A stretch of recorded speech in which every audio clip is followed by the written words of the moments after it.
हरे समानवा पूजा सोनी माँ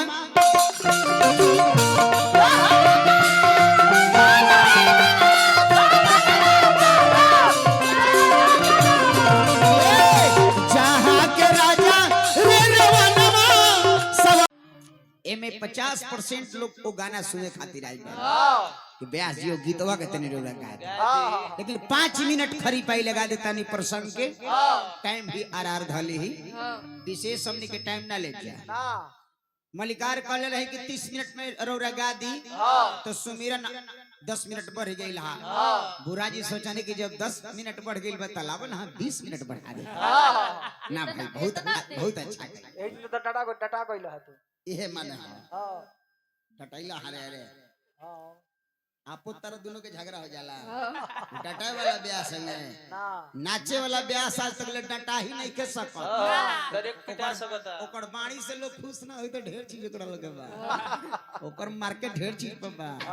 लोग ऐसे ऐसे अलगे से करला अच्छा हमनी मेरा कोनो ऐसे कर सकेला कोनो आदमी ना लेकिन जितना नाचे वाला ब्यास बड़े चाहे जितना उम्र के होकस कम के होकस ज्यादा उम्र के होकस जितना नए कौन लेकर का हो ठीक अरे चोरे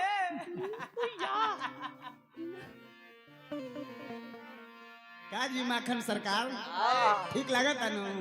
अरे बाप रे बाप मजा तो मिलवे कुछ बानी भीतरी बड़ी अच्छा भाव बा लंका के बात है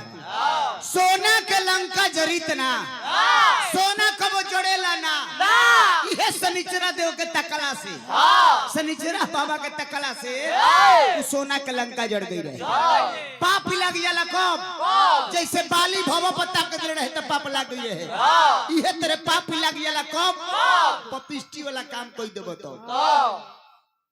ये कमवा सोना के लंका जराए में शनिचरा देवता पहले रहले कैसे बबुआ कैसे अरे लंका नगरिया सोना के बनल बउए भारी दान में दिहले बाड़े भोला त्रिपुरारी जहाँ के अरे राजा हरे रवनवा हरे समानवा पूजा सोनी माँ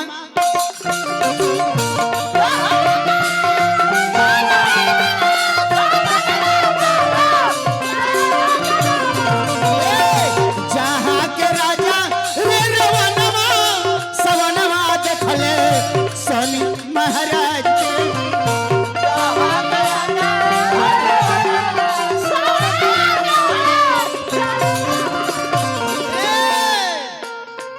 सुनीला की रौरा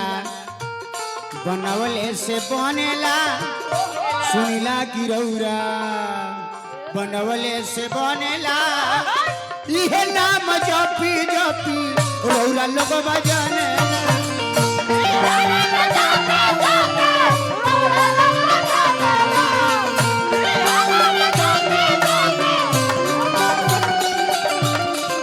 सुनतानी जरी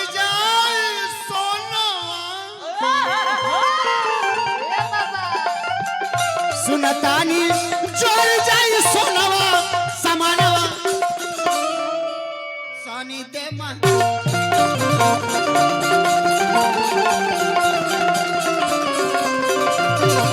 देखा जमानवा समानवा देखी सोनी महाराज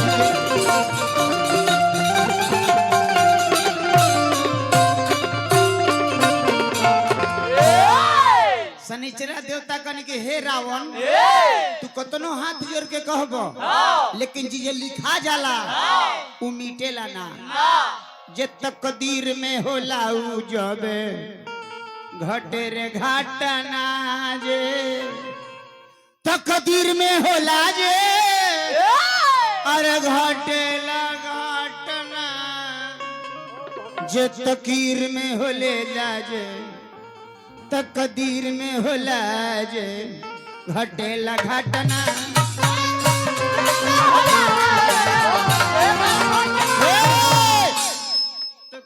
तकदीर में होना घटेला घटना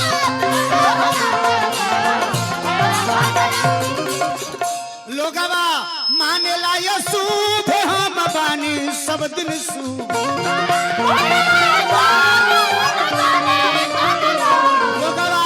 मानेला ये शुभ हम बानी हरदम शुभ साचा हो रे जलबतिया हमार साचा हो रे जलबतिया हमार घटे घटना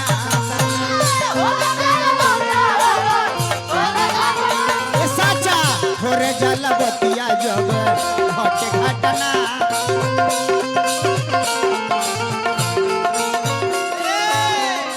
करब पूजा पर धाम शनिचरा हमर ना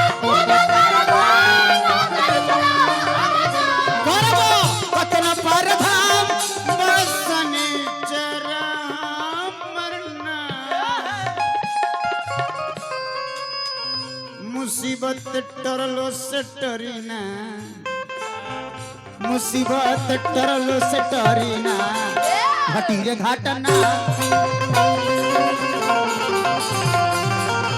टरलो से टरीना घटेला घटना मुसीबत टरलो से टरीना घटेला घटना शनिचरा देव रावण में बहुत देर तक ले वार्तालाप हुई आ तब रावण के बाद शनिचरा देव तक हनुमान जी से मिलन भई बबुआ जब मिलन भई आ दोनों लोग में जब समाचार भई कहां कहां केने केने तब एजे रह दी अब 5 मिनट आप सबके हम अब लयदारी सुना दी अनुशासन ही देश को महान बनाता है टाइम के अनुसार बन